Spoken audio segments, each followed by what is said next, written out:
What's up, everybody? What's going on, man? It's been a minute. Wombats, Interstellar Glitch. What's going on, guys? Man, it's been about 3 months since I've done anything on YouTube. It's not for the yeah, look what the cat drug in. Yeah. It's not for the simple lack of just not wanting to, guys. Everything's been super busy in real life. We've had a lot of irons in the fire, and we've had a lot going on personally. So we've just been doing our thing just like everybody else, But there's been a ton that's happened with Prime, trucking, and everything. And with the holiday season right here at the, at our grip, things have kind of slowed down a lot. And we are actually getting to the point, I've seen a lot of you guys, a lot of YouTubers complaining a lot about freight and Prime and all that stuff. And one of the big things that comes across is the TransAm situation, man. I mean, I've seen more TransAm trucks hauling Prime freight than I think I've seen Prime trucks hauling Prime freight. And, same old story when you start listening to these YouTubers. They say, well, the people that are at Prime, I've been reassured that we're not going to lose revenue. We're not going to lose freight. But it does make you wonder in the back of your head what's going on. Like why, and I've heard it several times over the past couple months, we're short X amount of loads in this area. We're short X amount of loads in this area. But then you see a TransAm hauling a Prime trailer or an outside carrier that's not even affiliated with Prime. Like I've seen several, KW 900s and 389s and 387s hauling Prime freight. I'm just, the only thing I can think to myself is that, these loads are getting denied by our drivers, and it's getting to that point, and it makes sense being a contract company that Prime is actually having to fulfill their commitment to their customers. So they're going to actually reach out to other carriers to try to get this freight done. Now, there's a lot of negativity going around, as far as, Prime just wants cheap labor. Prime's, not looking out for their own. I still stand by, what I've always said. Every trucking company is the same. You're going to find things you love and things you hate, So if you guys are coming to Prime or you're coming to trucking, do your very best to do your research. Do not just go to this channel and say, hey, man, this is it. Don't just go to another guy's channel and say, hey, this is it. Really get in depth with your research, because everybody's experience is different. Okay. My experience may not be your experience, and somebody else's experience may not be your experience. Their terrible experience might be a great experience for you ultimately, and their great experience might be a terrible experience for you ultimately. It's all about what works best for you. There's only one perfect company, and that's the one that works best for you. So you guys got to remember that. So as far as the TransAm thing unfolds, I'm going to keep tabs on that. I've got to do a little bit better because I have not been in the loop a lot. And I haven't done my due diligence in keeping up with things. I'm gonna go ahead and tell you, I'm not the guy to come to get news, up to date news every single hour. So I'm definitely not Agent Mai or anything like that, but I do my best to give you guys a very solid, non-biased opinion about things. I feel that Prime is actually getting to the point where they want to expand in this market to an extent, and they're trying to grab a hold of as much freight as they possibly can. But I don't think that going with another carrier was probably the best choice. Bringing another carrier on, kind of like Wilson is. Wilson actually has their own terminal in Springfield. They have their own setup, so it doesn't make sense that we got drivers complaining about not being able to get loaded, not having loads, but we've got another carrier that's coming in to feed off the same pond. So I don't know. We'll have to see how that works out. Happy Thanksgiving. Merry Christmas to you guys. It's like I said, it's been a minute. Biggest thing that I've got to talk to you guys about with Prime is cameras and training. Okay. So I have got the stupid camera in my truck now. All right. And I'm not going to turn around and say that I like it, but I don't hate it. It is not bothering me. I will say this. It's very, I don't know if, my sensitivity's on low or what it is, but I don't really ever hear anything out of it. When somebody cuts me off, it'll actually say, hey, start, maintain safe following distance. I did get caught scratching the back of my head the other day, and it said distracted driving. And my wife said, she said, well, you're probably just going to have to, start kind of modifying the way you drive. And I was like, no, I'm not. I'm not doing any of that. I'm still good. If I got to eat lunch while I'm driving, I eat lunch while I'm driving. If I got to drink my coffee while I'm driving, drink my coffee while I'm driving, whatever the case may be. So, Prime has 8 years of safety records to look back on for me, and they can see that, obviously I usually do my very best to, be as safe as possible. So I'm not going to let a camera, dictate how I live my life in this truck. But I will tell you guys this, it is a liability in the sense that if this camera dictates that you are distracted in the event of an accident or an incident with somebody, something involving somebody else's property, to me, it's a liability. So you've already heard stories. You guys have probably already heard on YouTube about the driver that was, with his girlfriend in the truck with another company. It didn't actually say what company it was. And I didn't follow into it too much. You guys may know more than me, but, the guy got fired because he had his girlfriend in the truck. The camera recorded everything with their, meet up and everything. And I'm just like, when's that going to happen? What's going to become of that? So keep your eyes out for that stuff.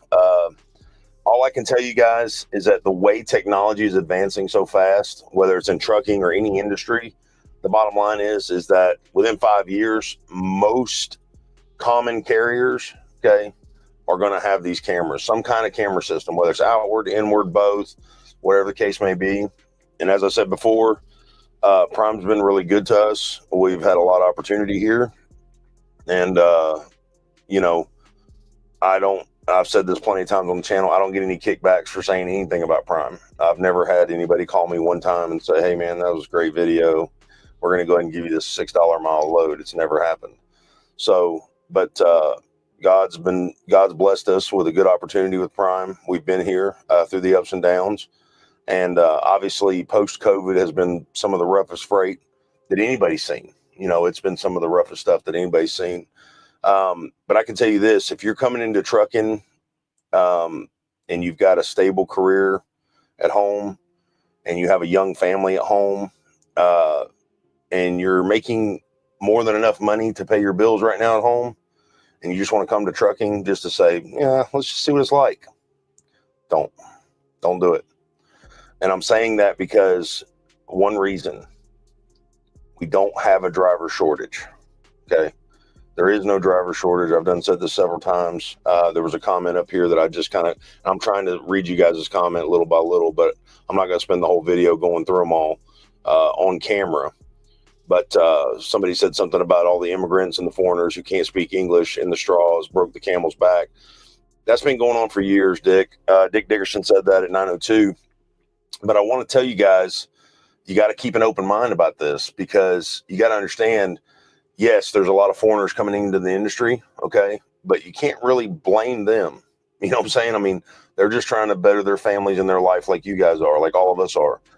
The biggest thing is about the way the system is going. The system pushes that whole mindset that there's a driver shortage, and there's not. We have a quality driver shortage, okay? We're missing common decency and common sense out here on the road right now. I mean, it doesn't matter if you're broke down on the side of the road, nobody wants to get over for you, or the simple fact that when you're walking into a truck stop, somebody's right in front of you, and they know you're, that you're behind. They won't even hold the door open for you, So the brotherhood of trucking is kind of dwindled a little bit, a lot really. And you got the old truckers who hate the new truckers, and the new truckers are sore about the old truckers because they don't even want to get out and help. I mean, I'm over here at the Kroger DC in Salem, Virginia, and I've literally gotten out and helped 3 drivers back into these spots because they're really tight and they're offset. You got blind side offset on the right side, and you've got sight side offset on the left side, and it's just a super tight, space. Not one other driver has gotten out to help any of these guys. I had a hard time getting in. You know what I'm saying? Really, I mean, I'm probably 7 pull-ups. I mean, no lie. I mean, it's just back and forth, back and forth, back and forth. And you'll have them days where you can hit spots like that, no problem. And then you got days where you can't hit them to save your life. And it doesn't mean that you're a bad driver. It just means that's the day you're having. But there's no common courtesy anymore, man. It's really sad. I mean, to be honest with you. And so, but if you're somebody that is wanted, you come from a long line of truckers, and it's something that, like, man, you've really enjoyed in your youth and your childhood, being with your father, or you've been in the industry, and you're like, hey man, I was, I worked in the industry, but I was a tech, or I was a fleet manager, or I was something else. And you're like, I drove before, and I'm coming in to drive again. I like it. That's one thing, but man, don't come into trucking just trying to see how it is. And that was the biggest thing about training for me was I had a bunch of guys when I was flatbed, they would say, well, I just wanted to check it out, see what it was like. And then you realize, like, you don't want to be on top of an 8-foot load, insulation, tarping it, and 10-degree weather, and stuff like that. So next thing you know, it's a whole different story. But you really have to be considerate of not only your own time and your own money, but everybody else's that's involved. Because, and this is why I say, do your research, set your goals. You want to be very focus oriented on what you're trying to do, because there's a lot of people at play in this whole game. It's not just you, So, but that's just something to think about if you're coming in. Prime, I still stand by. I think Prime's a great company. Don't get me wrong. And there's a lot of great companies out there. Don't get me wrong. Prime's not the best company. It's not, it's worked for me. It's worked for my family. We've been very blessed, but it's one of these things that you have to really be your own judge with what you need, out of a company, and with your own research. See, Georgia Trucker says TransAm gets paid less and paid by the mile, not percentage. So it is cheaper to use them, I think. That may be the case. But in a sense too, if that is the reason, it's pretty rough, man, for prime operators to digest, I just applied to reliable carriers. I'm ready to move on to a niche career. I'm about done with reefer. Wombats, good luck, brother. God bless you, man. I hope that works. Brad says that boy got that long hair now. Yeah, man, I grew it out a little bit. Yeah, my kids, the thing about my hair is my kids are always talking about how I'm bald. They literally look at me and they're like, Dad, you're bald. You don't have any hair. And I was like, man, you guys have no idea. Like, if I grow these locks out, like, they're going to be beautiful. You have no idea. So I'm trying to prove them wrong. And the wife doesn't like it, but I like it. So rocking the Elvis Presley. No, I can't do Elvis. Jeremy Griggs says Prime's the bottom of the barrel and numbers don't lie. Well, Jeremy, as always, man, you're always one of my biggest haters, bro, and I love you being on the channel. And you're correct, man. You are 100% correct. Numbers don't lie, 100%. So I hated that your numbers didn't line up, but yeah, you're right. Numbers don't lie. There's a reason I've been here after 8 years. And it's not because of golden knee pads. I can promise you that. Wilson lost their craft account, even lost the yard jockey roles. JB Hunt's taken over. Man, oof, that's rough right there. I didn't hear about that one, Dick. Nice one. Let's see. I muted the notifications that I just drive. I don't know what mine's been saying. And Rob, that's probably the best advice you can give anybody, is a simple fact that, guys, you want to be successful in trucking today, like, really narrow your focus on what you're doing. Narrow your focus on your goals and where you want to be. Stop worrying about everything else and everybody else. And try to do the next right thing. Just be the best professional driver you can possibly be, whether that's being safer or whether it's helping somebody out. I had a buddy of mine, he's not with Prime anymore, and he's not even on the road anymore. But he told me, I was on the phone with him one day, and he was at a truck stop. He was in the fuel island, and he looks over, and this person has just been at the fuel island next to him for the longest time. So he's like, man, hold on, let me go see what's going on with this person. So it was a young lady. I can't remember the carrier. I don't know if it was CR England or Knight or something like that. And I'm not trying to bash any carriers, but it was a training company, and She couldn't figure out how to fuel the truck. She had no idea. Turns out she was with this company for less than 2 weeks from the time, she got her CDL, and then was not even in a truck for a full week with an instructor, like a trainer, with a mentor or whatever they call them over there at that place. But yeah, he didn't teach her anything, just used her like a mule, and it's so sad that that's the way it is, because you got the older guys, the old school guys, the original lifeblood of trucking that's still out here. There's still guys out here, man, that were running 100 triple digits, man, back in the 70s. They're still out here running. Some guys just can't give it up. But and it's almost a love-hate relationship with trucking. I mean, some days you love it and other days you hate it. Can't stand it. But they look at those drivers like that and they say, oh, you're just blocking the fuel aisle. These new guys, man, ridiculous. But you never really stop to think, like, man, I remember my first mile. I remember my first day. I wonder what that guy's going through. I wonder what that lady's going through. Like, what is she actually experiencing right now? What is her story? How much training did she actually get? Is it really her fault that she only got 2 weeks of training? I don't think so. She chose the company, of course. But you guys know, just like I do, through a lot of these stories, that a lot of this stuff is false pretense and false promises. Hey, you come over here, you'll get a $10,000 sign-on bonus. You come over here and you're going to be in this brand new truck, and we're going to do this, we're going to do that, we're going to do that. And then they get there and they realize this is not the way it is, So we never really stop to think about what that person's actually been through. We just immediately judge. And because it's holding us up, we turn around and say, hey, that's ridiculous. This is why I hate new drivers. This is it right here. And that's not the case at all. So he actually talked to her for a minute and he helped her get the fuel pump started and everything. And he was telling me about it. And I said, that's one thing that I like about the training program at Prime, is a simple fact of the time limit that we have, with our trainees. And I care a lot about this. I know I'm not training at the moment. And I know I've been teaming with my wife for a while now, which I'm solo at the moment. She's at home with the girls. But I care about this a lot, because when I first came to Prime, I knew that, man, I wanted to do flatbed because I was supposed to team with my brother. And number two, I wanted to try to help people, whatever way I could. And so before I did YouTube, I started training. And training these guys, I started falling into that pit of misery and just like discontent, like hating what I was doing, and I really turned around and I said, you know what am I really here for? What was my purpose of even doing this? Was it just money? And I said, no, it wasn't just money. It was to actually help these people, because it got to the point where I was so miserable. I was making my trainees miserable, and I was making their mile one miserable. So what you do as a trainer ultimately reverb effects to your trainee. And some of my trainees are watching this video now. I mean, and they are. And guys, any of you that I did wrong by, I apologize. But the bottom line is I had to get to a point to where I said, you know what, what's your purpose for what you're doing? And my purpose for doing it was to try to help somebody have a better experience, or the best experience they could possibly have coming to trucking and coming to Prime.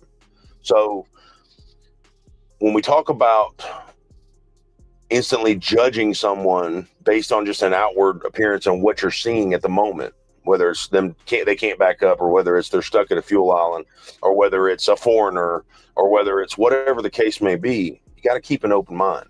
You might not like the situation. You might not like the way the industry's going. You might not like the way freight's going, or the way the economy's working, or whatever the case may be. But the bottom line is, you got to remember, keep the human aspect on the asphalt with you.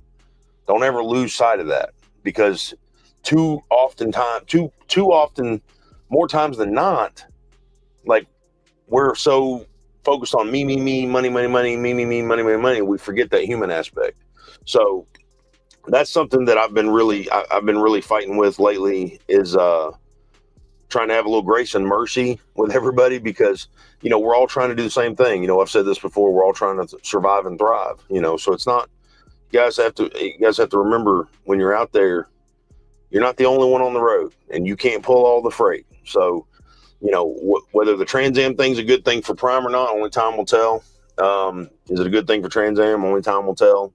I know that it does get up under my skin, like knowing like we'll be short in areas somewhere.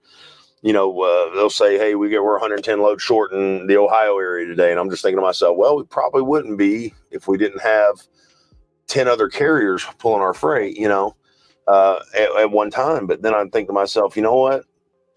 God's been good to me. Prime's been good to me, and I'm still paying the bills. What am I complaining about? At the end of the day, like, what am I here for? If I don't like it, I have the choice to leave. You know what I'm saying? And the same with all of you. If you don't like it, you have the choice to leave. But guys, these are life-changing decisions, whether you come to trucking or not. It's not something that you just, say, well, I just want to try it out. You try out a new soda. You try out a new menu item at Taco Bell. You don't try out trucking. This is all there's to it. It just doesn't happen that way. So don't think this is an easy job. Okay. You think about it, you say, well, I'll just hold a steering wheel and look through a window, something my teacher said that I would never make money at. It's not an easy job. This is the most physically, mentally, and emotionally demanding position you will ever put yourself in. Being trapped in this 8x8 box. Okay. And knowing that you can only make money unless you are in this 8x8 box and it's moving. So don't think it's an easy job, because it's not. I can promise you that. And to an aspect, it is just a job, but also to an aspect, it is a lifestyle. You have to live differently out here. You talk to any of these truckers that have been doing this for any amount of time, any reasonable amount of time, and say, hey, what's it like when you come off the road for a couple of weeks? And they'll tell you straight up, well, my body changes. It reacts differently because I'm not sitting all the time. You're not living a sedentary lifestyle when you're at home, and then you get back in this truck and everything starts hurting again. Everything starts aching. And there's a lot of things that we can do as drivers to do better, me, myself included, to stay in better shape.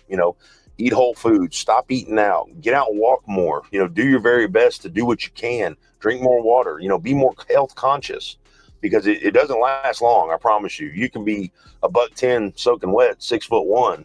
You come out here for a year and a half and you're not taking care of yourself, man, you're going to roll out looking like me.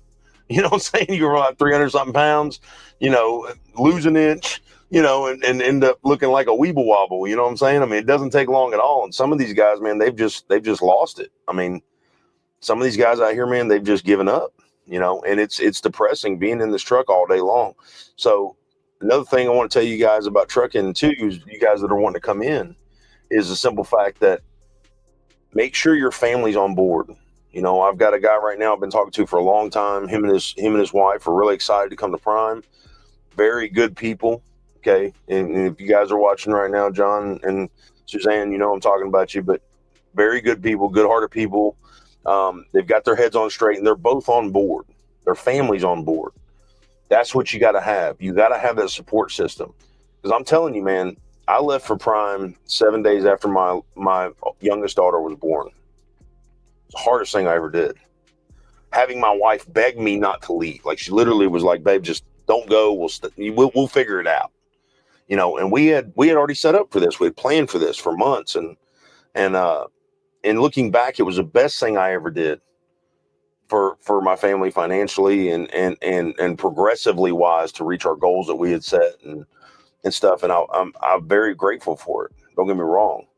But man, I cried like a baby for like 2 months out here. Grown man crying like a baby every time my shift ends in the bunk, because that's what's important to you, is your family, And I'm gonna tell you guys, man, don't ever let money get in the way of time.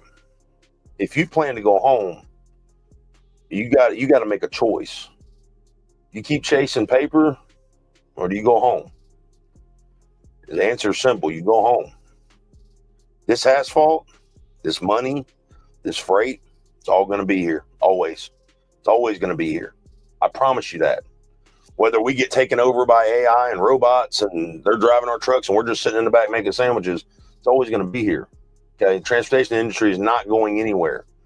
So yes, in a sense, it is a safe bet as a career choice, but you got to be dedicated. You got to be willing to give up a lot to be out here.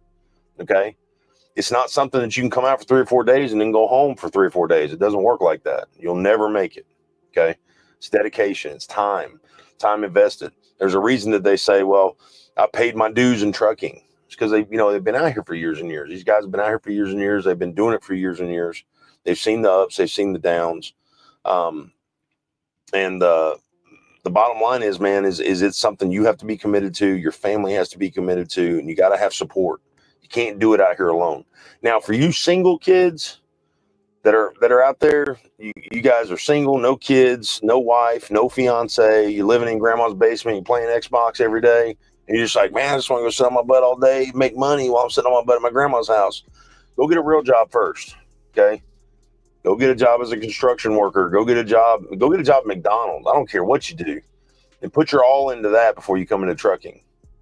Because you'll be actually grateful for what you do when you get here.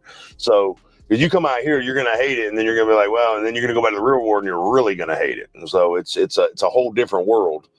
I'm going to try to touch up on some of these contracts here. What's up? What's up, Brooks, man? Good to see you, brother. Let's see.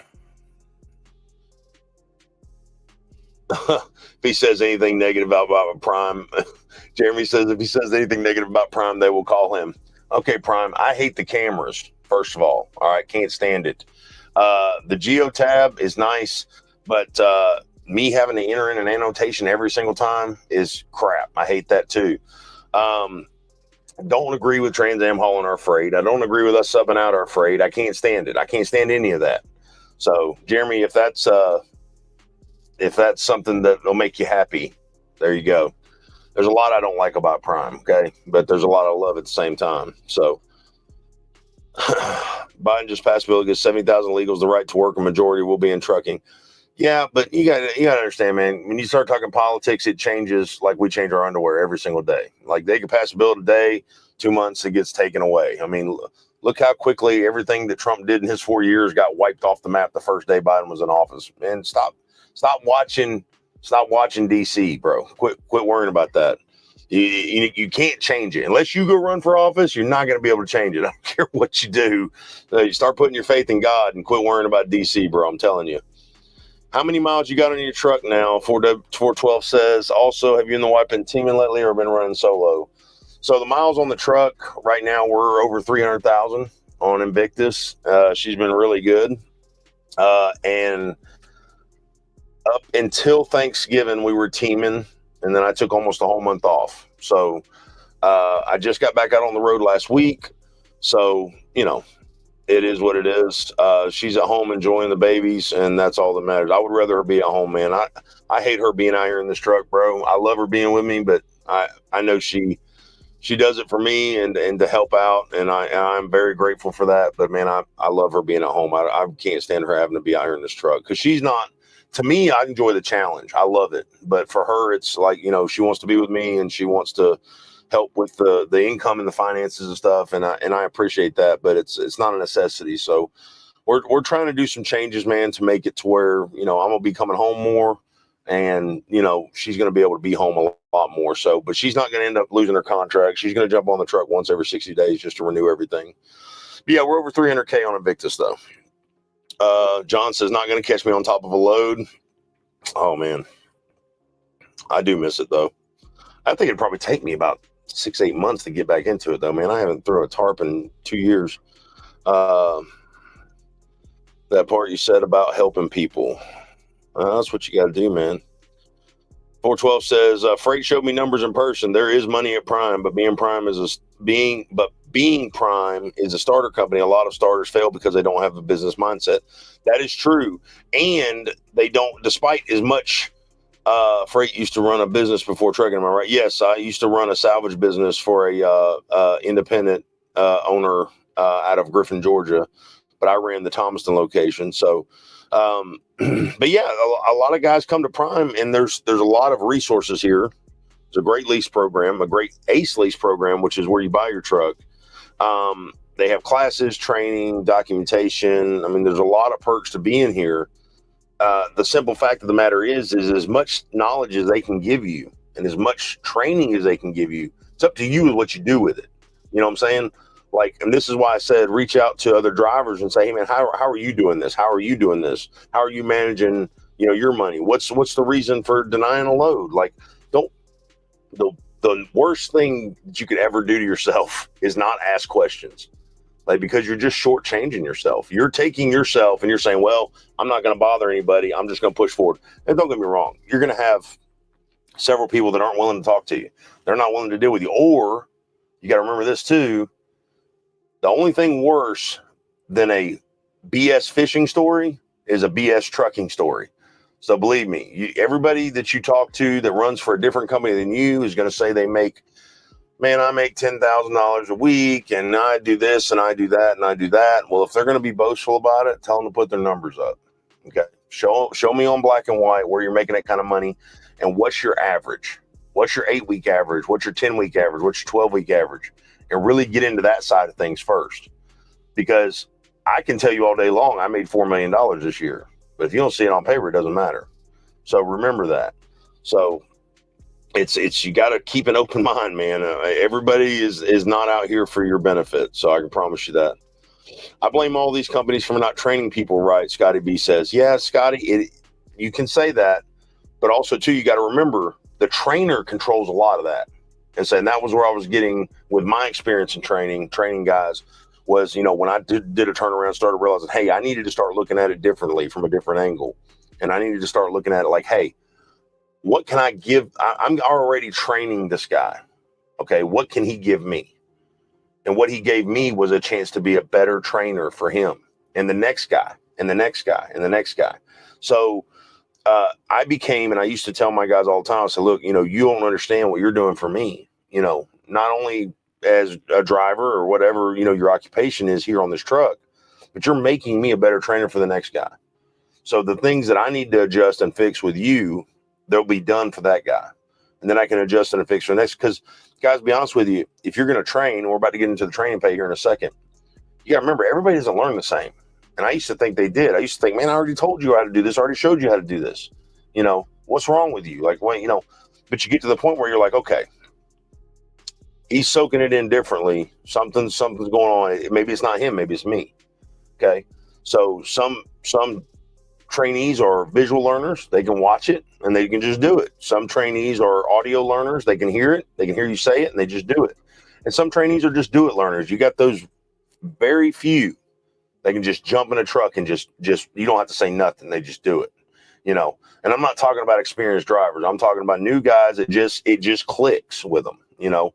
It's the same way with when we were in school. You know, you had these students that were terrible in science, but you get them in a math class and they're just masters at it, you know, and you're over there trying to figure out how 2 + 2 works. You know, they're over here doing like college calculus. It's the same thing. The thing about it is we're all different in all different aspects. That's why I say you got to keep an open mindset about things. Let's see. I do specialize home. I'm trying to get you guys are talking a lot. I'm sorry. I'm messing it up. Let's see here. I'm trying to get everybody's stuff here. Oh man. 1 second. I forgot to send the link. Whoops. Told you guys I'm not good about this stuff. John, if you're not watching, man, I'm sorry, bro. I should have sent you that. That's my fault. Usually it's my fault. Ask my wife. She'll tell you it's my fault. I just got a notification that I've been on YouTube for 5 years. Wow. That's nuts. Let's see. Give me 1 second, guys. I'm sorry. Trying to find something here. What in the world?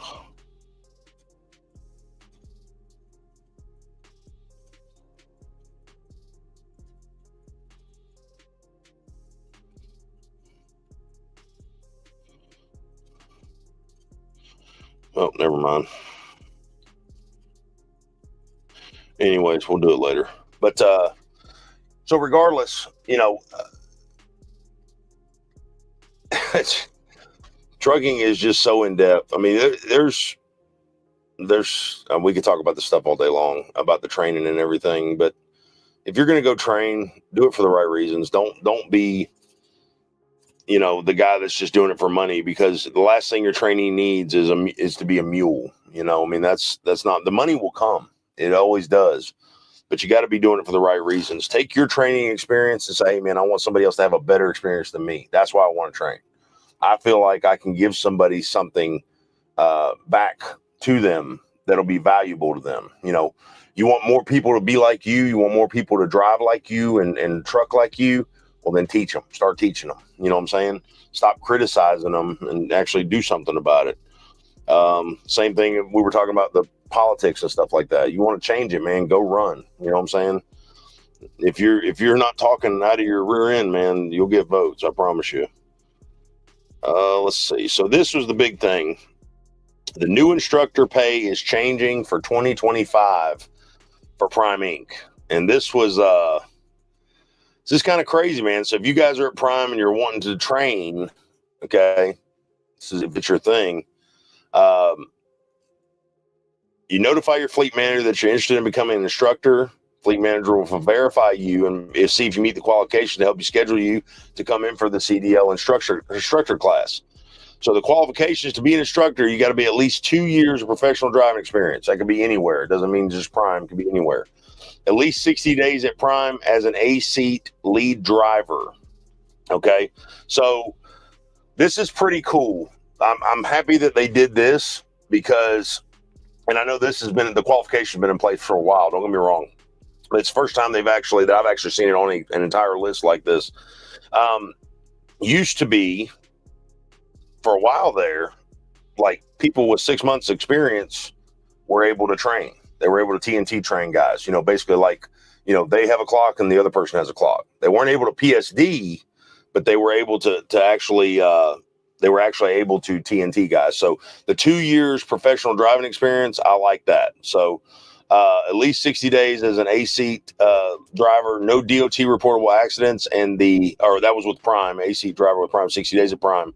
No DOT reportable accidents in the last 12 months, clean MVR, clean CSA, minimum log violations, minimum 8 miles per gallon for the last 8 weeks.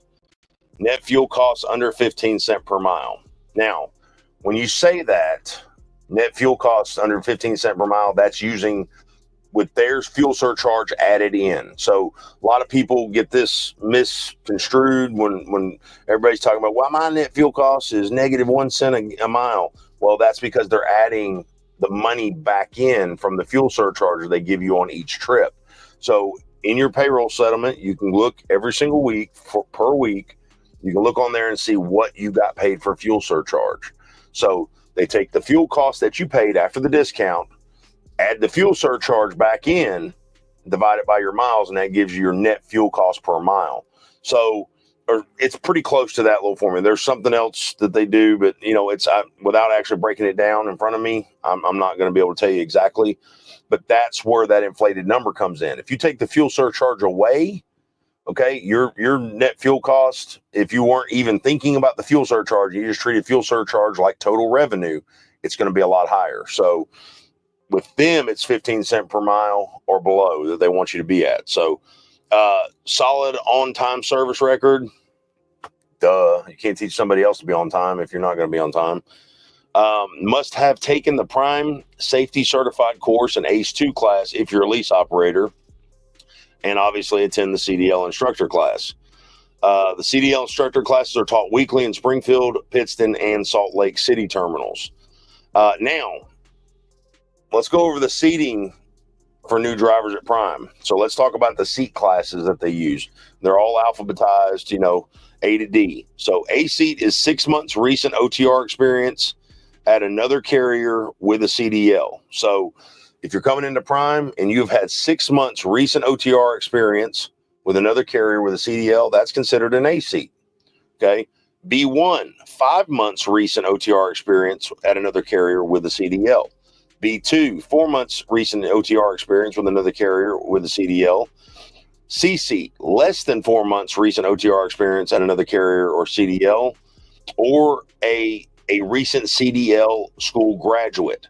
Now, a recent CDL school graduate is going to be somebody that has had their CDL for 90 days or less, but hasn't driven. No experience whatsoever. The thing about it is I should have been a C seat, okay? But they really considered me a C seat, but they put me into D seat training. And D seat is going to be a brand new driver going through the prime training program. So no CDL. They got to go through the CDL instruction phase, which is the PSD phase, and they got to go through the TNT phase. So which now has been changed to 30,000 miles across the board. Everybody's going to be doing 30K right now. And this is what I can tell you guys about Prime is if you're coming to Prime, it changes. The hiring statuses change, the hiring areas change, and also the training side changes. Okay. Could change 2 times a year, could change 6 times a year. It just depends. So if you're applying to Prime Inc. to come to Prime Inc., you want to do it the first part of the month. Okay. And we're gonna do a little bit more about applying to Prime, what you need to do, all that stuff. I'll do a video on that. Another thing that is important is your referral. This is not a ploy to get you to use my code. Use somebody's code, anybody's code. I don't care who it is. If they're an active driver at Prime, use somebody's code. And I'm going to tell you why. This is something that you guys are going to have to watch this video to dive deep in to realize what this is all about. Okay.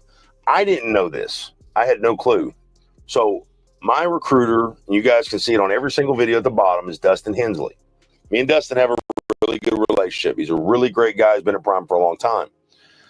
But I asked him about what is, obviously the drivers get kicked back for pushing their codes. A lot of guys won't even talk to you on YouTube unless you promise to use their code. It's such a ploy. It's BS. Don't get me wrong. The bonus is great. That's awesome. Thank you guys so much. If you did use my code, that's great. It's not required. Okay. And anybody that tells you they're not going to talk to you because you won't use their daggum code, get away from them. Stop watching their channel. Get away from them people because they're not in it for you. They're in it for them. Okay. Now, that being said, recruiters will look at the applications with the driver codes first. Okay. They will literally sort them out. This applicant has a code. This applicant doesn't. This applicant has a code. This applicant doesn't. 9 times out of 10, that recruiter is going to look at those applicants with a code, with a driver code. They're going to go after them first. Why? Is it in their best interest for an applicant to use a code? No, that doesn't matter. What does matter is the social aspect of it. 9 times out of 10, if an applicant has used a driver's code, well, guess what? It means that they've done their research. They've went out and spoken with somebody. They have actually gotten firsthand experience from a driver or drivers about Prime Inc. Those applicants are more apt to stay at Prime. And the reason being is because they have somebody in their back pocket. They can pick up the phone and call and say, hey man, what's next? What else do I do? What would make it easier? The easier that it is for a driver to transition into this company, the more likely they're going to stay because they're not going to have so much trouble. That's the reason if you're applying to Prime, you need to use a driver code. I don't care if it's mine. Doesn't matter to me. Use somebody's, okay? And if you're going to use it, make sure you put it on that first online application because it will not count. They don't even look at them if it's not on that online application. So I'm just letting you know. So all that aside, once again, at the bottom of this page, it says CDL instructor requirements and info listed above are subject to change based on performance or review. What does that mean? As Prime's needs and the industry's needs change, they're going to fluctuate with the training. Just like they fluctuate with the hiring. So this stuff will change. So, and I'll do my very best to try to update you guys on the stuff. Now, this is kind of crazy. I don't know. I got to get some clarification on this because I'm just reading this today. Okay. So the pay for trainers and instructors, you can earn $100 per day up to a maximum of $500 during the first week after picking up a PSD. But guess what? This excludes a D-seat CDL holder. So a brand new driver, which is a D-seat, that comes in and says, hey, I'm ready to go through the program. Based on what I'm reading, it's saying it doesn't qualify. You don't qualify for the $100 a day. I don't know why that is. I don't know why they would do that. It really kind of gives nobody any incentive to PSD anybody because most of the people coming into the program are new drivers. So if you're not going to make anything per week while you have this guy on your truck and you're usually a team truck, say you just got a brand new TNT that you just finished up. He's brand new finished. You just dropped him off of Springfield. You've been running team miles, team revenue. You've been making really good bank. And you got to pick up this next guy, and you don't get anything for him. But on the other hand, it might actually put the real trainers in the seats. So the people that are actually doing it, not only for the extra added revenue that comes along with it in the long run, but also the simple fact that they actually are looking out for that trainee's benefit. So like I said, you got to keep an open mind. You got to look at it both ways. So I got to get more clarification on that because I don't really understand that totally. After your PSD earns their CDL, they test out, they get their CDL. Okay, the instructors get a $2,500 payout as an independent contractor instructor. So the lease guys get a $2,500 payout. The company instructors get $1,500 payout. So there you go. That's your bonus. Your guy passes. And from what I'm told, now they used to be on a trifecta system. You would get a bonus for every part of their test. The backing portion, the pre-trip portion, and the driving portion. If they missed it on the first time, the first try, well, then say they missed the backing, but they got the pre-trip and they got the driving, well, you would only get bonuses for those two, or you would get a reduced bonus for the following portion of the test that they didn't pass the first day. So now it is a flat across the board, $2,500 for independent contractor, $1,500 for company once they get their CDL. The maximum earnings that you will be able to make as an instructor total is going to be $3,000 for independent contractor, $2,000 for a company driver. So you cannot make anything. Oh, no, never mind. I was wrong about this. They're breaking it up here. So I don't know if this is going to be, nope, I was wrong. So no penalty CDL exam pay for CDL instructor, independent contractor. I guess if they see, and this is where I don't understand. This is not very defined. So I don't know if this is, they pass on the first time or if they pass it all. Independent contractor, the pre-trip bonus is $500, backing's $800, road test is $1,200, total $2,500. Company driver pre-trip $250, backing $450, road test $800, total amount's $1,500. So I don't know if that, it doesn't say first time, it doesn't say total, whatever. I don't know. I guess if you got a guy that passes two and fails the third one 5 times, I guess he's done. I don't know, but you still get paid for the 2 he passed. I don't know what that is. It's a little kind of in the red there. I don't know what it is. D-seat CDL holders, their CDL exam pay. So the D-seats, the brand new guys, once again, it's cut down. So $1,500 for independent contractor, $1,000 for company driver. So the brand new guys that you're going to train, you lost money on. You're not getting paid as much. So if somebody comes in as a C seat, a B2, or a B1, and they want them to go through the PSD program, they have to, which is what I had to do. I had to go through the PSD program, had a CDL, had a fresh med card. Bottom line was I had no experience whatsoever. I had my CDL for over 90 days, but I had no experience. I'm going to go ahead and tell you guys, if you're thinking you're just going to bypass Prime and go get your CDL somewhere else, do not. Okay, I can promise you. I don't care if you come to Prime and get your CDL here and then leave. Bottom line is you're going to get way more training here than you would anywhere else. I can promise you. I went through 12 weeks of school at a technical college. I didn't learn 1% of what I learned in my first 2 weeks out on the road here at Prime. I can promise you that. So believe me when I tell you that. It's just, like I said, Prime's totally fine with you guys utilizing their system for whatever your benefit and goal is. Just make a plan of attack and do it. So this is kind of, this stuff is kind of in the gray a little bit. I don't really understand most of it because they're not really specific on things. Like as far as they break the pre-trip backing and road test down into categories for the independent contractor company driver, but they're not actually saying if they pass the first time or they pass altogether, whether they pass period, it doesn't matter. I don't know.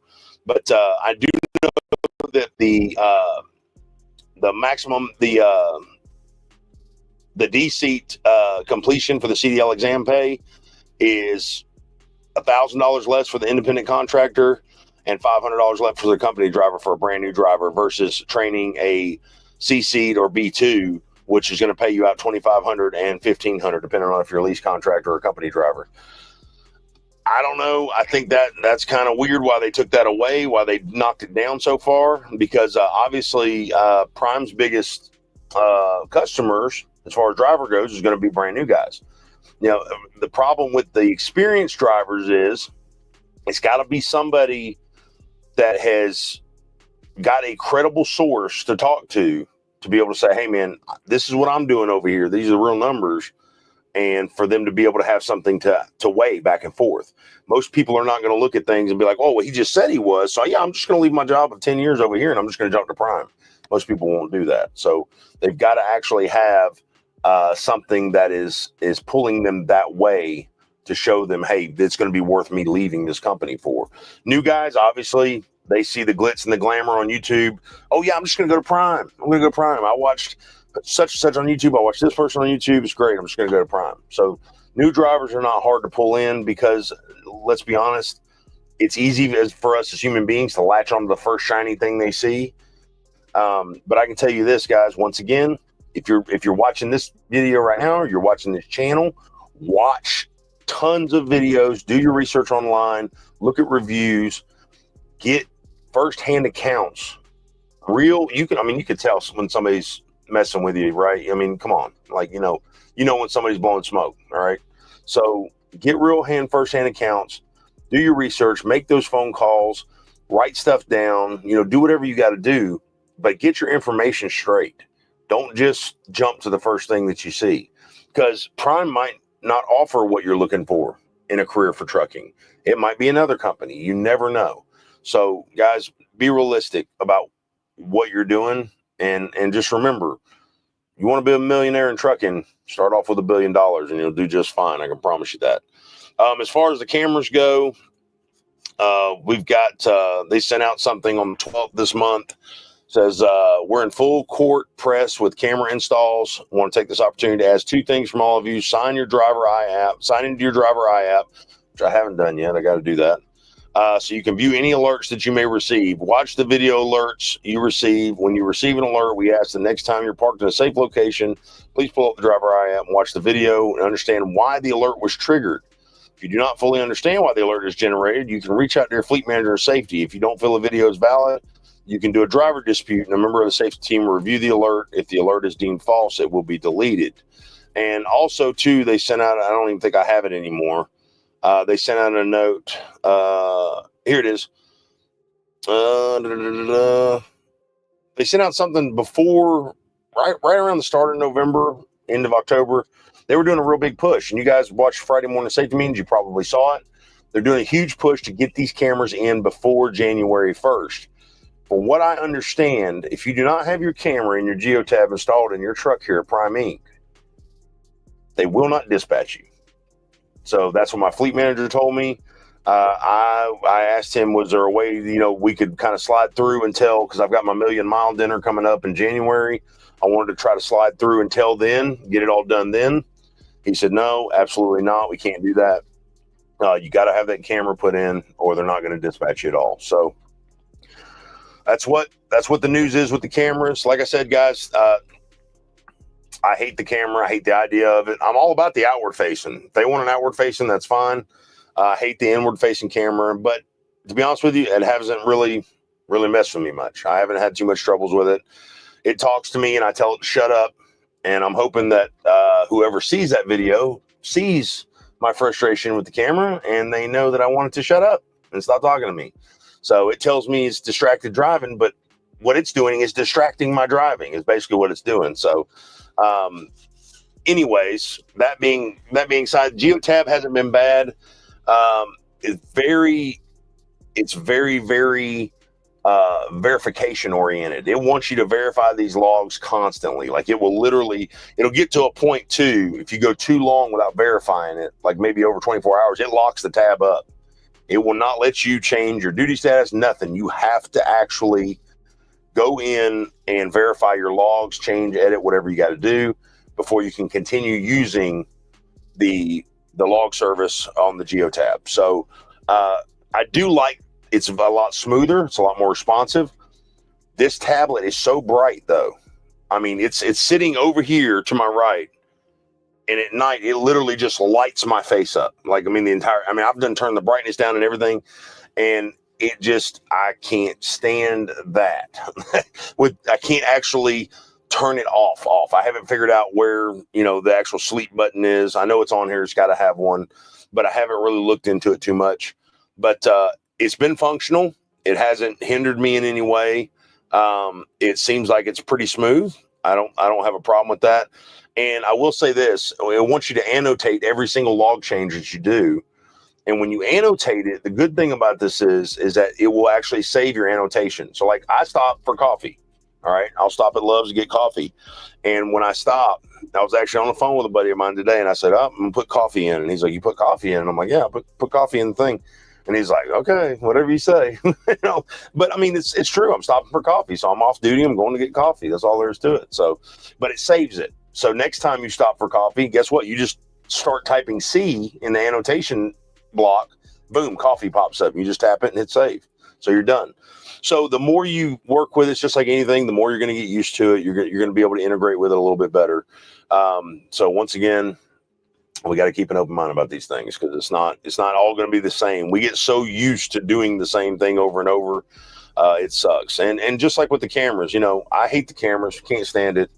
I think, like I said, it's more of a liability thing than it is anything to a driver.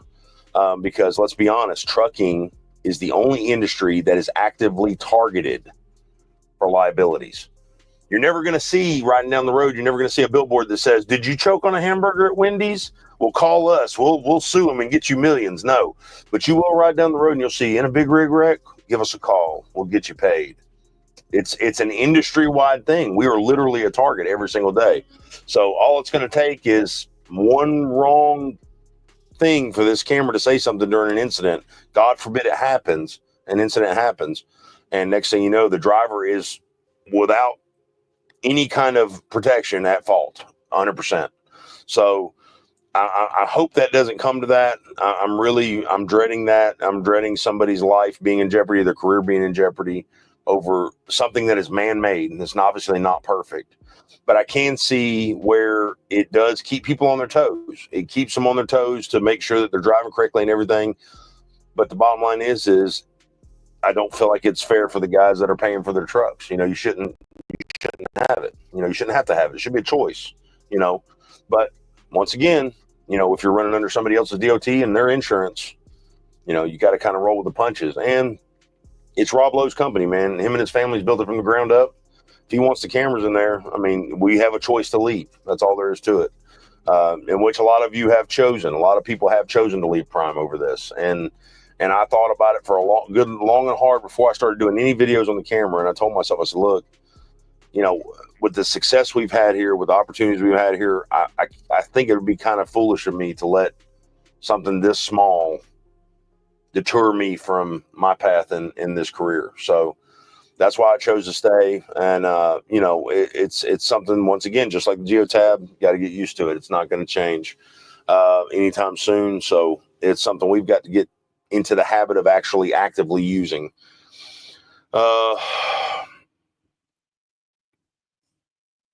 Dick's being a little facetious. Keep an open mind on someone who is a danger on the roads that cannot understand road signs. Got it. Well, Dick, when you figure out how to fix it, man, let me know and I'll help you out. So that'll be great. John Huntley says, I think the biggest problem we have in the industry is we forget to be the human. As a human, sometimes we forget to help each other out. Exactly. I mean, the thing about it is common decency and common courtesy and common sense is just not common anymore. It's an oddity at this point. It really is. Let's see. Toll Booth Jimmy says that's why high turnover rates in trucking. Too many people think it's fun. Well, and that's another thing too. When I said, earlier, like, man, if you think trucking, you just want to try out trucking, make sure you've had some real jobs first. Like, go work in construction, go work in automotive, go work in the restaurant industry, go do something that is hands-on, physically demanding, so you can actually appreciate the opportunity that you can have in the trucking industry. Because you're going to get out here, if this is your first job. I had a kid one time I trained, and he got out here, and this is when I was flatbed. He got out here and he says, He says, man, this is a lot of work. This is a lot of work. And it is. Flatbed can be work sometimes. Sometimes it can be trying. It can be. I enjoyed the challenge of it because every load was a little bit different. You always had, unique challenges with each load. And I love that about flatbed. He said, man, it's just too much work for the money. And I said, well, what did you do beforehand, before you came to Prime? He says, well, I never worked. I just helped my mom in the restaurant business that we have. And I just pretty much sat around and played video games all day. I was like, well, that's why it seems like it's too much work for you, because you've never done anything. You've never worked. So, go dig a ditch with a construction company or the DOT for a while. Go work in a salvage yard or something and pull a transmission out while a snake is running beside your head while you're laying on the ground. Like, go do something like that first, then come out and tell me how much work this really is. Because, guys, this is even flatbed. It's not even work, man. I mean, you throw some straps, you throw some tarps, you throw some chains. The weather is the worst part about it. That's really what it is. The weather it's the worst part about it. But reefer and dry van, bro, that shouldn't even be classified as an occupation. I mean, you literally just drive and you get out and you open your doors. I mean, there's nothing to it. Like a circus monkey could do it. You know what I'm saying? I mean, you kids, man, you coming out here talking about work. You need to go actually do some work first, to be honest with you.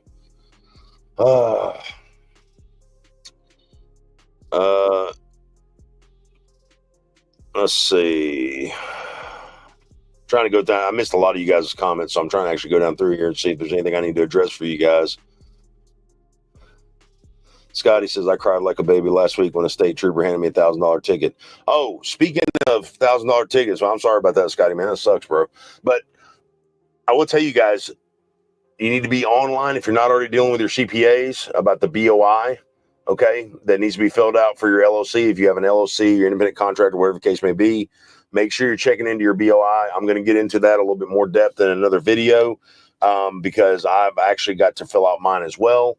But do some research online. It's been in a contest lately. They've been putting stuff in and holding it off, putting it back, holding it off, putting it back. But it's supposed to be by January 13th. If you don't have your BOI filled out, for the government to know that you're a legitimate business and that you're operating under X amount of name, it's just another way to get more money is all it is. It's supposed to be a $500 a day fine after the 13th. Okay. Like I said, I'll have all the specifics in another video, but look into BOI on your computer, your phone, whenever you get a chance. If you haven't already done it, you need to look into it as an independent contractor or LLC holder. Company guys, obviously you don't have to worry about it, but you guys that are out running, doing your own thing, owner operator, you're leased onto a carrier, you got an LLC, look into the BOI. You're going to need to fill that out. Let's see. 25 years of driving for a ticket like that I've ever gotten, and it was for being overweight. Jeez Louise.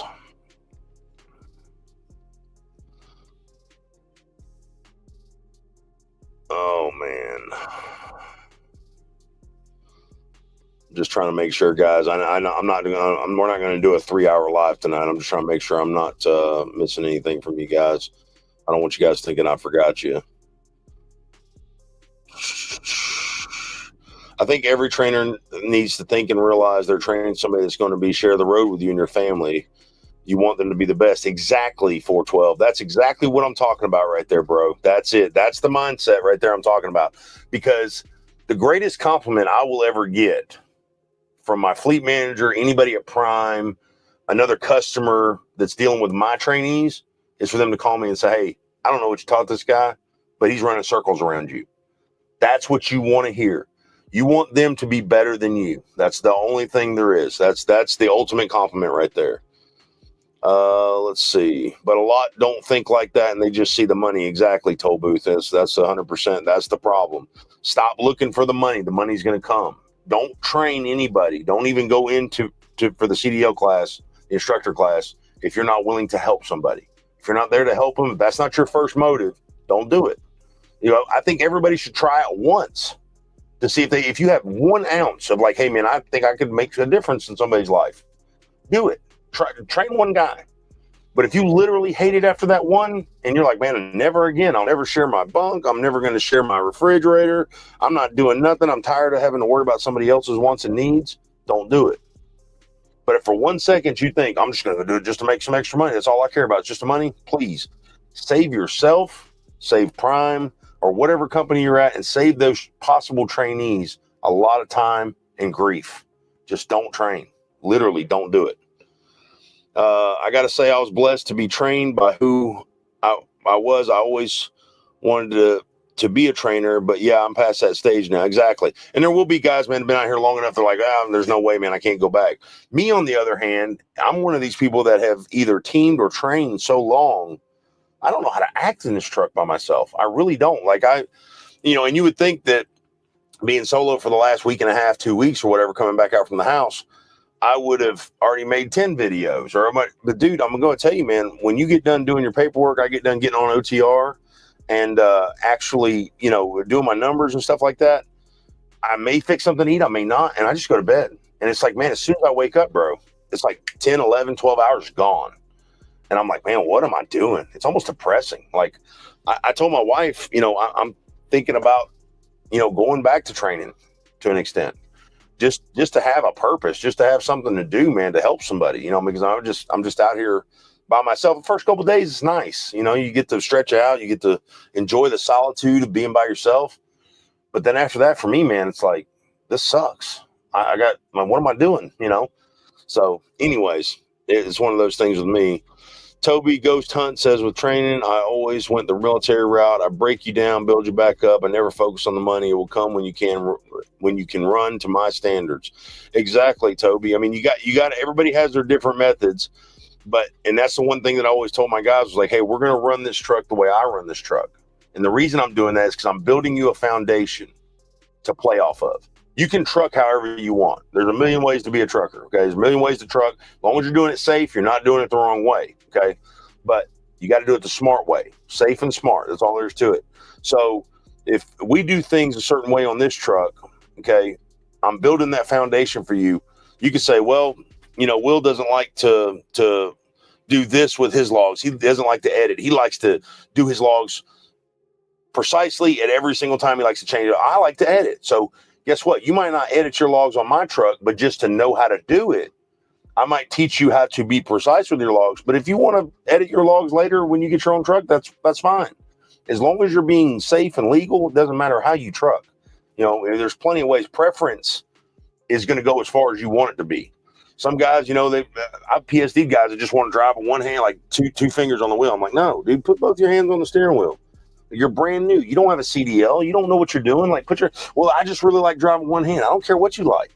You're in my truck. This is my time. I'm trying to teach you something. Okay. We're going to do it the way I'm going to do it during your training. If you got a problem with that, that's fine. That's your choice. But it's my choice to have you on here. So that's the bottom line. So guys, if you're coming in training, keep an open mind. That guy's going to train you the way he does things. Now, if you find out he's doing things illegal, or he's doing things unsafe, that's a totally different story. But you got to really pay attention to what they're trying to teach you. Oh, Josh says guys can still train with only 6 months experience. The 2 years is only for PSD instruction. Ooh, well, it didn't say that on the sheet, man. That's very misleading right there. I really hope you get a good trainer when it comes to Prime. I think that's what I'm the most nervous about. Well, I can tell you this, Tiller, if you get on the truck with a guy, a trainer, whatever, if you're brave enough, if you're a man and you're brave enough to go with a woman, I don't want none of that smoke, okay? Especially not in today's society. But if there's something, the one thing I can tell you guys is be upfront with your expectations and ask them to be upfront with their expectations of you. If you have a problem with your trainer, don't go run off and go tell Prime or try to find out, call the fleet manager. Oh, he didn't let me sleep on top bunk like I want to. He made me sleep on the bottom bunk, yada, yada. No, talk to your trainer about it. Be an adult. Say, hey, man, I really wasn't comfortable with you doing this.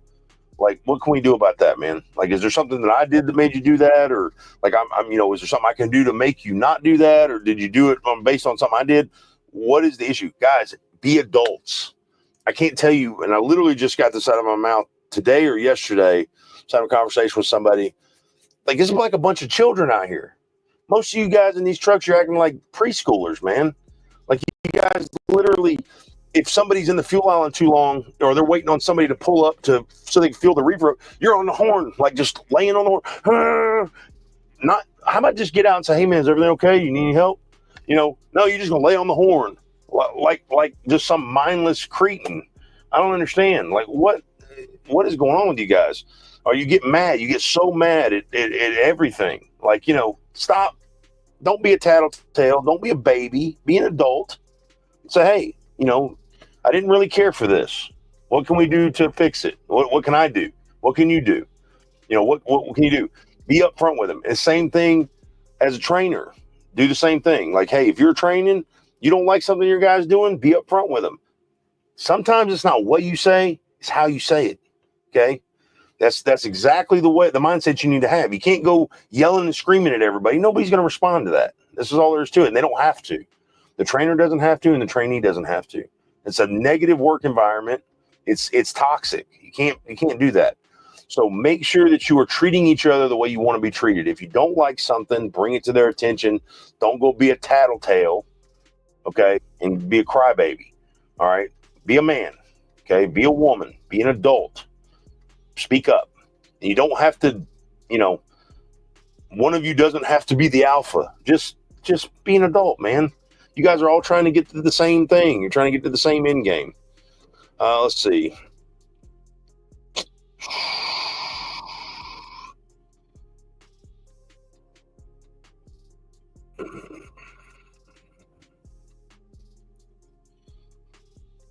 Swift has no cameras and shorter training time. Well, Jeremy, throw your driver code out there. We know you run for Swift. Rich, what's up? It's good to see you, man. Let's see.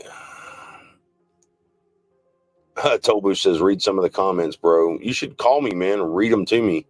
Jeez, I need some help here. 4 weeks is long enough. Jeremy, please don't train anybody, bro. Please don't train anybody.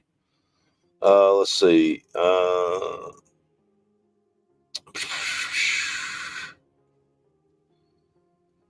I would advise you guys, this Jeremy guy, he's been following my channel for years. I don't even know if he's a sub or not. I don't care, but he hates on everything I do, anything I do. You guys are just literally like feeding into toxicity, man, talking to this guy. So it's nothing you say. He's never happy with anything. This guy's probably one of the most miserable people I've ever seen on social media. So 412 says, how long have I had the camera? I got it. So when I went home right before Thanksgiving. I didn't leave back out till last week. No, I went home like, oh, golly, what was it? No, it was way before Thanksgiving. Yeah. So I didn't leave back out till last week, but I had to go have some campaigns done on the Peterbilt. Took it to Jackson, Peterbilt, and Jackson, Georgia. And they did all the campaigns on it. And then they had a software update, power steering campaign. And then they had something to do with the main cap and the rear main seal. So they had to drop the oil pan and everything. Actually got a free oil change out of it. So, but they did those campaigns, and then I ran it up to McDonough and just dropped it off and left it there. And they actually, this is another thing, if you guys are in the southeast area, McDonough, that we have a yard right across from the McDonough. I think it's the customer code for it is PRI 1MD, I think. I can't, or it might be PRIMD1. Can't remember exactly what the customer code is, but it's a prime secure drop lot. We actually have a mobile tech there that is stationary. He's there all the time now. So his name's Patrick. He's a really good guy. But it's across, it's off of Medline Place in McDonough, right across from the Dole U.S. cold storage facility. They actually are installing the cameras. They will get with your road assist advisor. If you're in the southeast and you use that yard to park, make sure you're getting with them. They'll set up an appointment for you guys to get your camera and your geotab installed over there. So that's exactly what we did. So I've had it for a little under 2 weeks, man. Had the camera, been using it for a little under 2 weeks, or a little over a week, basically, is what it is. Oh, Interstellar says, impossible for you, Jeremy. You lack skill. That's why you're in here trolling. Yeah, I mean, who hates Prime? Okay, hates Prime. And this is what I love about this guy. He's insatiable. He just doesn't stop. It makes me smile every time, because I'm just like, man, your life's really got to suck. You hate Prime that bad, and you're going to get on a Prime oriented channel. Okay. Because I mean, there's a lot of stuff on this channel about Prime. I've been with Prime for almost 8 years now. And you're literally just going to troll every single video. It's like crazy, man. I don't know. Maybe I took the last bit of coffee or coffee creamer at a truck stop somewhere. This guy was behind me and he recognized me. I don't know. The guy hates my guts, man. I don't know what it is. I love it though. It gives me something to smile about. You can buy a case for that tablet that is like tinted. Also, too, 412. I just remembered I could put a screen. Yeah, that tinted screen cover on there. Yeah, I need to do that too. Sleep buttons above the green button on the side. Thank you, Anthony. I appreciate it. Good to see you, brother. Let's see.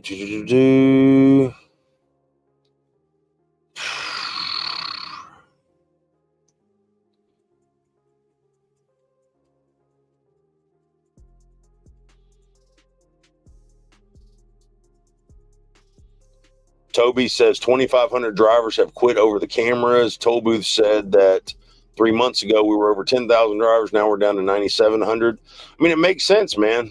What's up, Twisted? Thanks, brother. Appreciate it, man. I've been growing it out a little bit. I've been doing a little bit with the beard.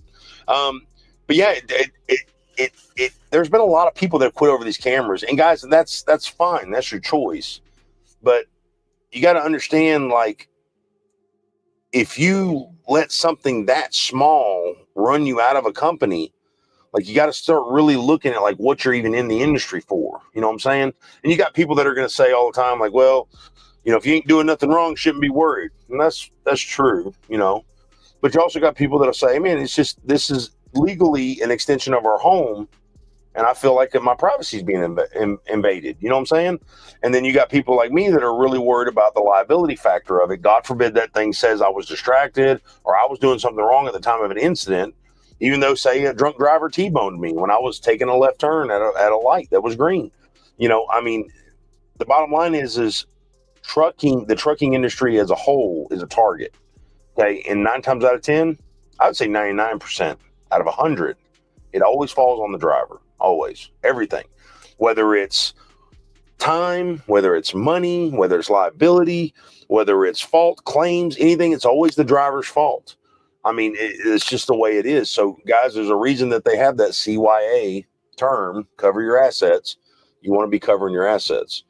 So, feds will eventually require cams. That's probably coming. There's more federal regulation. That's exactly what we need.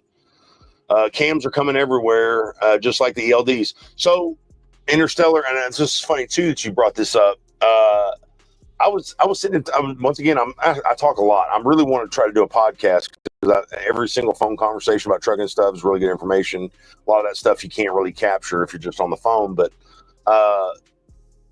cameras are coming everywhere. And if you think about it, society as a whole, the way we live in society right now, no matter where you go, there's a camera on you. Okay. Whether it's a store, down the street, on the highway, in your car, at the bank, there's a camera on you everywhere. So it kind of seems foolish to really care about it in the cab, right? When you start thinking about it like that, you're like, well, man, I never thought about that. I never walked into Walmart and been like, oh, there's cameras looking at me. I don't want to be looked at. It's invasion of my personal space. You know what I'm saying? And then you look at it and you're just like, oh, it's just the way it is, And it's true. Really, what Interstellar just said, cameras are going to be everywhere. I mean, they really are, whether it's in vehicles, whether it's in commercial vehicles, passenger vehicles, stores, streets, neighborhoods, wherever the case may be. Cameras are everywhere. I mean, it's just a part of life. Giving up the lease completion bonus because the camera is not a good business choice. I agree with that 100%, especially if you're towards the end of your lease, because really most of that money is your money. That's money that you've put into the lease.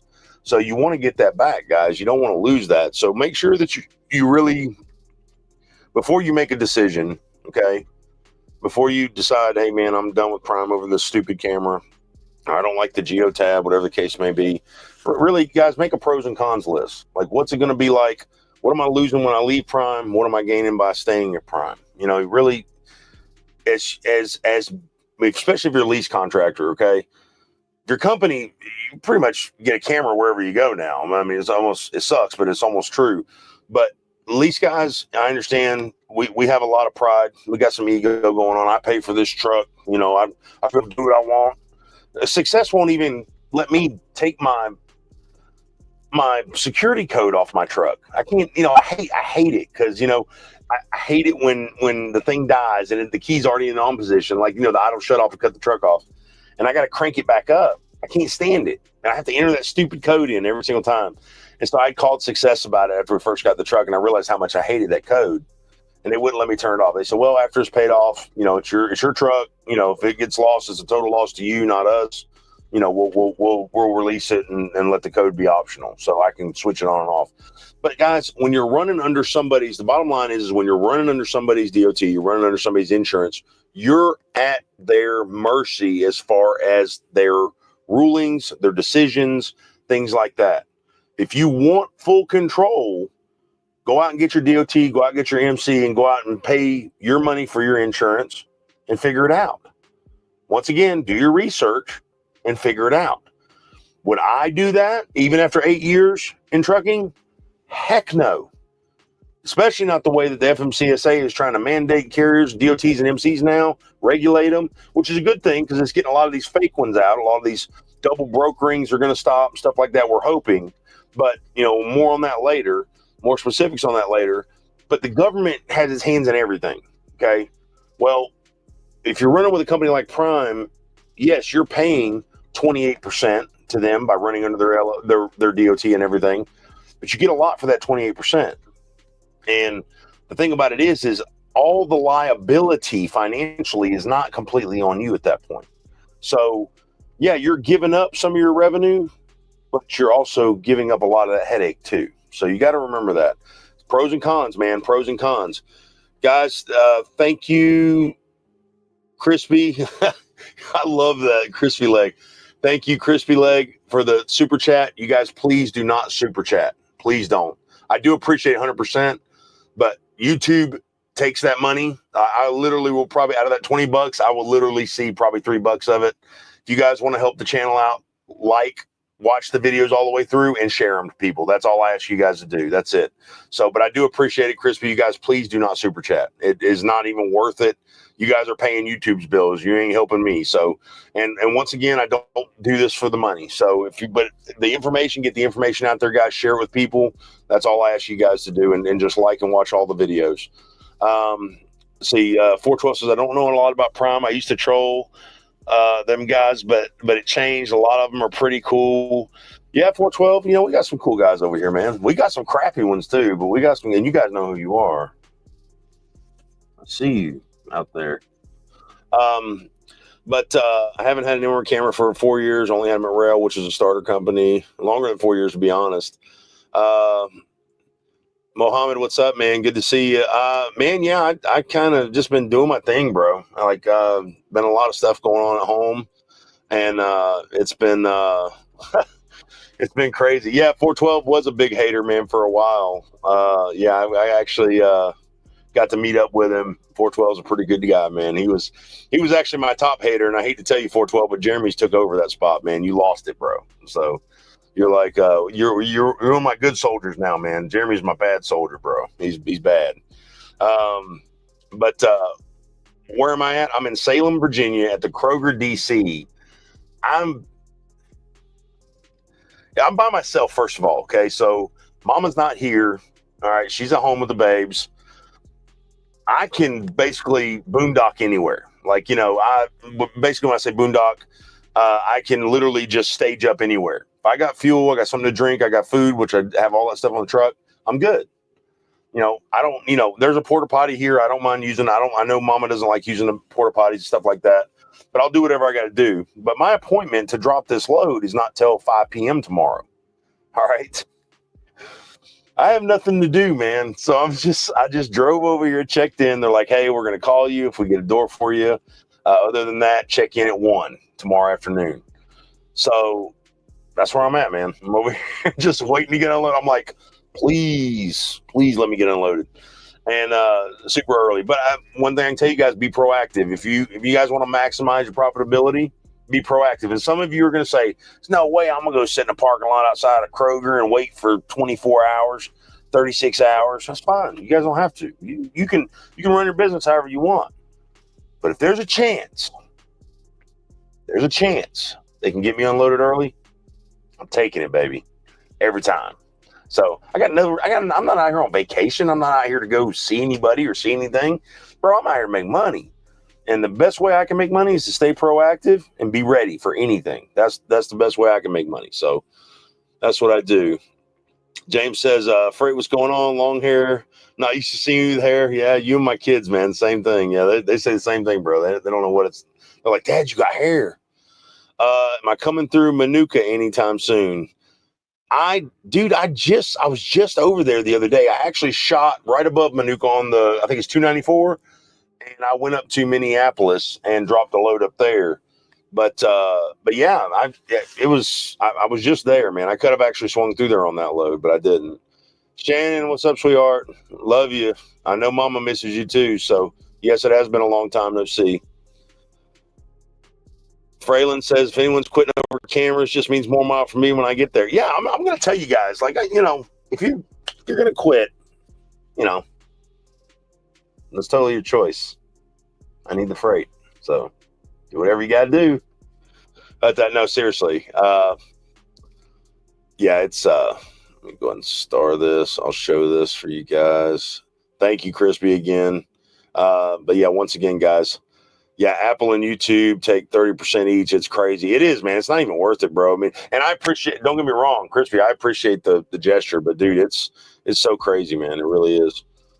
Daniel says, glad you're doing good with Prime. I enjoyed my time with them. Left for heavy haul and combined, get paid by the weight. Love your content. Keep trucking strong, my man. God bless you, Daniel. Good luck, man, with whatever you're doing, man. And stay safe out there, bro. Thank you so much for watching. That's awesome, man. Heavy haul's got to be awesome. That's one thing I do want to end up doing before I hang up the keys for good. So, let's see. Agree to disagree and realize what you eat don't make me. Dude, you're lucky, man. I wish, bro. I look at a Twinkie. I gained 10 pounds. I'm like, geez, Louise. It's crazy. I always get up between midnight and 2 a.m. when I really don't have to. That's another thing. Like, so when I'm at home, it's so weird because I get home, whether it's day 1 or day 5, I can't sleep. Like, I wake up every 3 hours. I'm up, but I get in this truck, and dude, as soon as I close my eyes, it's like I wake back up, and it's like 12 hours later. I'm like, what in the world? How?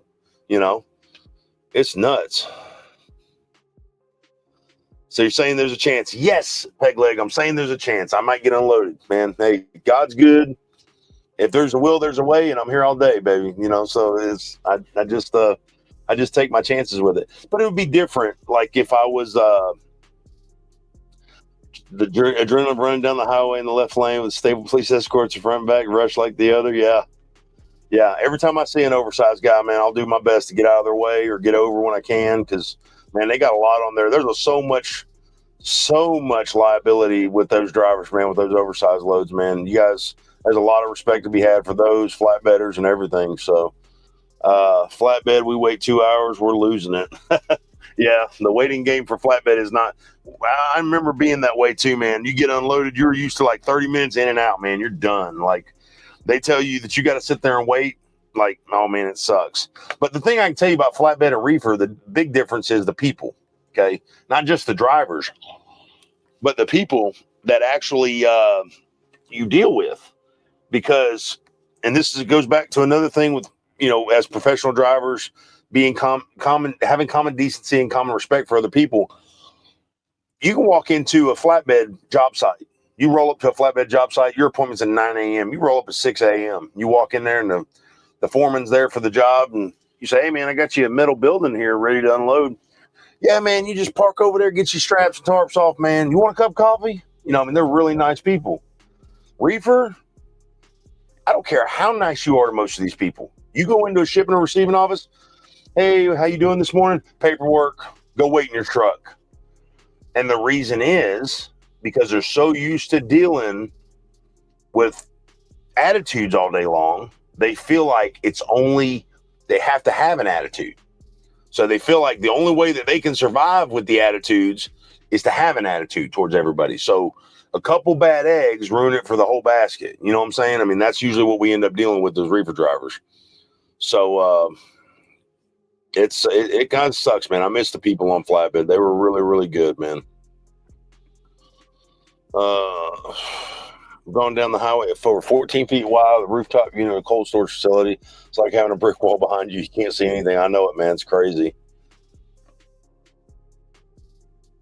But guys, that's pretty much all I got for you tonight. I wanted to touch base with you guys. I wanted to give you guys an update with me and Mama. We're good. Everything's good.